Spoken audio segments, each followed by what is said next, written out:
بسم اللہ الرحمن الرحیم کہ جناب آپ امیر المومنین حضرت علی بن ابی طالب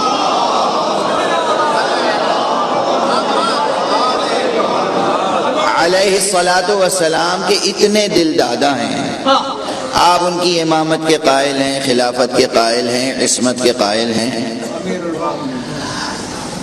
آپ بتائیے اگر ایسا ہی ان کا مرتبہ ہے تو ان کا نام قرآن میں کیوں نہیں ہے؟ یہ سوال عام طور پہ ہوتا ہے، کبھی کبھی ہمارے بچے بھی کرتے ہیں۔ بچے ہمارے نہیں کرتے، ان کے کانوں میں ڈالا جاتا ہے، ورنہ ہمارے بچوں کی مجال کہ ان کے دل میں یہ خیال آئے۔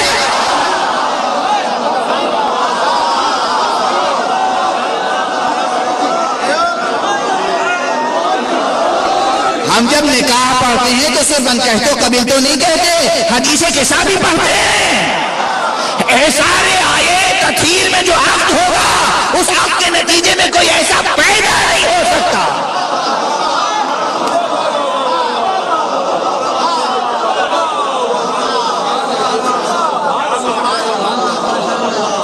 آیت تطہیر کی تلاوت کیوں کرتے ہیں عقد کے وقت؟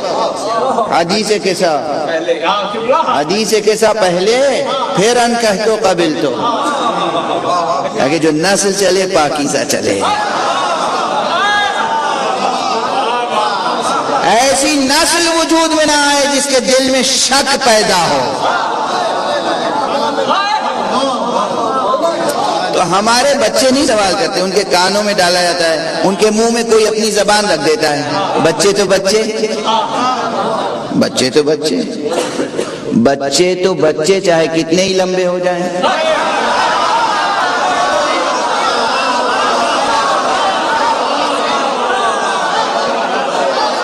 آپ قد سے فیصلہ نہ کیا کیجئے کہ بچہ ہے کہ بوڑھا۔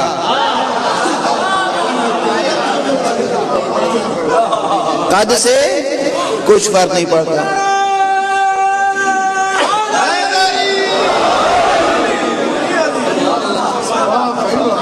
تو کوئی ان کے منہ میں اپنی زبان رکھ دیتا ہے۔ اب بچے پوچھتے ہیں کہ اگر ایسا ہی تھا تو مولا علی کا نام قرآن میں کیوں نہیں ہے؟ میں نے اس کے دو جواب دیے تھے، دونوں ہمیشہ یاد رکھیے گا، دونوں جواب واقعی ہیں۔ پہلا جواب تو یہ ہے کہ جو آپ سے کہے کہ مولا علی کا نام قرآن میں نہیں ہے یا کیوں نہیں ہے، آپ اسے کہیے کہاں نہیں ہے۔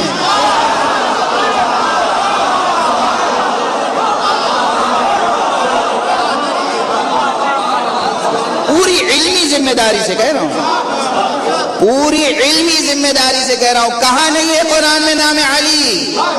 ہم اس قرآن کو قرآن نہیں جانتے جس میں نام علی نہ ہو۔ اور کسی مفتی میں جرأت ہو تو میری اس تقریر کو سن کے میرے خلاف کفر کا فتویٰ دے دے۔ یہ قرآن، اس میں بار بار نام علی آیا ہے بنص پیغمبر۔ پیغمبر نے ہمیں بتایا کہ دیکھو یہاں یہ لفظ علی کا نام ہے، وہاں وہ لفظ علی کا نام ہے، وہاں وہ لقب علی کا لقب ہے۔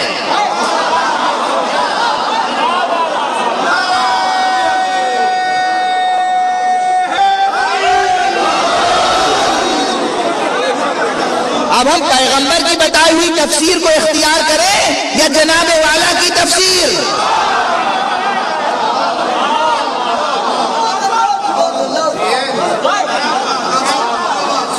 پیغمبر نے کہا صراط مستقیم سے مراد علی، صالح المومنین سے مراد علی۔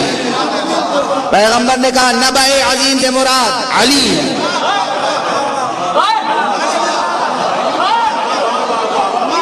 فہرست ہے پوری۔ صحابی جناب حضرت عبداللہ ابن عباس، حبر الامہ، حبر الامہ، یعنی امت نے ان کو سب سے بڑا عالم تسلیم کر لیا، اور امت نے جس کو سب سے بڑا عالم تسلیم کیا اس کی شان کیا تھی معلوم ہے نا؟ کسی نے پوچھا کہ ابن عباس بہت بڑے عالم ہو، تمہاری نسبت علی سے کیا ہے؟ میری نسبت علی سے پوچھتے ہو؟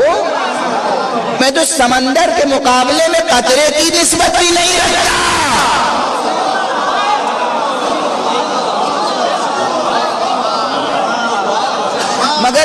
نبوت کا ظرف تھا کہ اسے قطرے سے بھی چھوٹا وجود سمندر نظر آیا۔ جناب ابن عباس فرماتے ہیں علی ابن ابی طالب کی شان میں 300 آیتیں نازل ہوئی۔ دوسرے صحابی کہتے ہیں علی ابن ابی طالب کی شان میں 500 آیتیں نازل ہوئی۔ خود ائمہ اہل بیت سے روایت ہے کہ ربع قرآن ہماری شان میں ہے، اور اسی لیے میں کہتا ہوں، میرا پرانا جملہ ہے، بارہا کا کہا ہوا کہ قرآن از اول تا آخر قصیدہ آل محمد ہے۔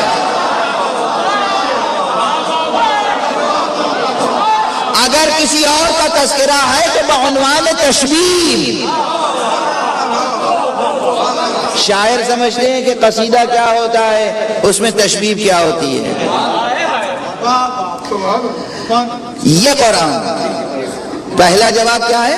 جب کوئی کہے کہ علی کا نام نہیں، کہیں کہا نہیں ہے، پورے اعتماد سے۔ یہ کوئی فن مناظرہ نہیں سکھا رہا ہوں آپ کو، پورے اعتماد سے کہ کہا نہیں ہے نام علی۔ البتہ علی کی شخصیت اتنی عظیم ہے کہ ان کا ایک ہی نام تھوڑی ہے۔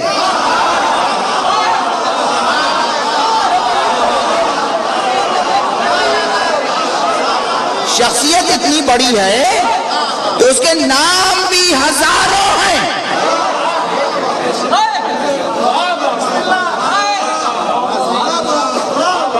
جہاں جیسی مناسبت ہوتی ہے اس نام سے اللہ نے علی کا ذکر کیا ہے،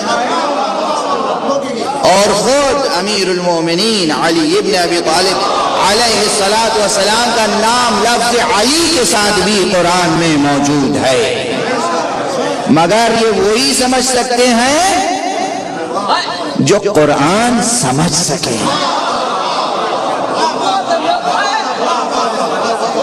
جو قرآن سمجھ سکے۔ سورہ مبارکہ زخرف جا کے پڑھیے گا، سورہ زخرف میں علی کا نام موجود ہے، علی کا نام موجود ہے۔ گزارش کروں گا، ابھی آگے بڑھ رہا ہوں۔ پہلا جواب یہ، جب بھی کوئی کہے کہ نام نہیں ہے اور کیوں نہیں ہے، جواب یہ کہاں نہیں ہے۔ مفروضہ، آپ مفروضہ قائم کریں، سوال قائم کریں اور جواب ہم سے طلب کریں، یہ کون سی منطق ہے؟ بے اساس سوال کا جواب ہم دیتے پھر۔ دوسرا جواب، جس حیثیت سے آپ چاہتے ہیں اس حیثیت سے نام اس لیے چھپا کر رکھا گیا تاکہ قرآن مجید کی کانسٹیٹیوشنل حیثیت باقی رہے۔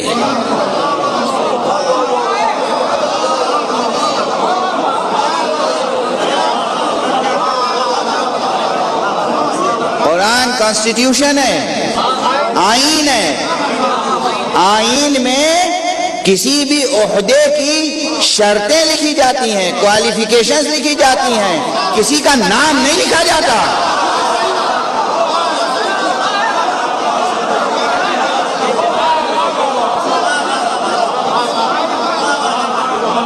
اچھی طرح سمجھ لیجئے اس بحث کو۔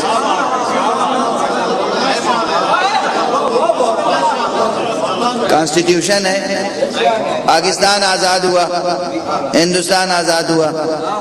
اب آپ جانتے ہیں میں تو ادھر ہی سے آتا ہوں نا، تو میں نے اپنے ملک کا کانسٹیٹیوشن پڑھا ہے، اس ملک کا کانسٹیٹیوشن ابھی پورا نہیں پڑھا ہے، تھوڑا سا پڑھا ہے، لیکن بہرحال تقریباً کانسٹیٹیوشن کا ایک ڈھانچہ ہوتا ہے، اس کا متن، اس کا ٹیکسٹ، کانسٹیٹیوشن کا ٹیکسٹ لکھنے کے کچھ قانونی شرائط ہیں۔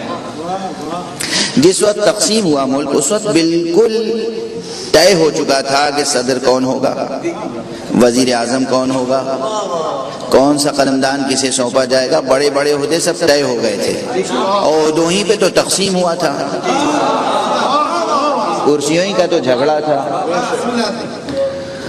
طے ہو چکا تھا۔ لیکن کانسٹیٹیوشن میں یہ نہیں لکھا گیا کہ اس ملک کے وزیر اعظم جواہر لال نہرو ہوں گے۔ عہدے کی کوالیفیکیشنز یا کنڈیشنز، شرائط لکھ دی گئی جس میں یہ صفات ہوں گی وہ وزیر اعظم ہوگا۔ ٹھیک ہے نا؟ یہ طے ہے کون ہوگا. جب کانسٹیٹیوشن لکھا جا رہا ہے اس وقت معلوم ہے کون ہوگا،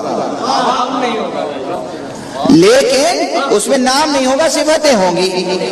اللہ نے قرآن مجید جب نازل کیا تھا اسی وقت معلوم تھا خاتم النبیین محمد ہوں گے، ان کے وسیع علی ہوں گے، ان کے بعد 12 امام ہوں گے، کون کون ہوگا سب معلوم ہے. مشیت، کتاب مشیت میں سب موجود، لوح محفوظ میں سب موجود، مگر اس قرآن میں صفتیں لکھ دی.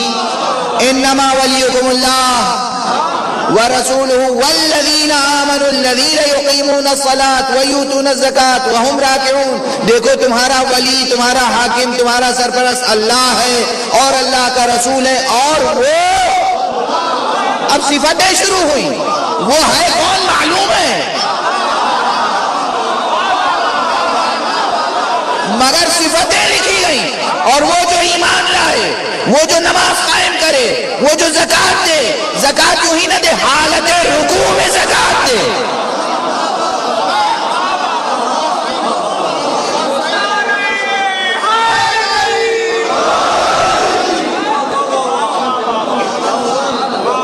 اب جس میں یہ کوالٹیز مل جائے وہ ولی اللہ ہوگا، ہے نا؟ اور بات اگر ایک ہی کی ہوتی تو الذی ہوگا، الذین نہ ہوتا.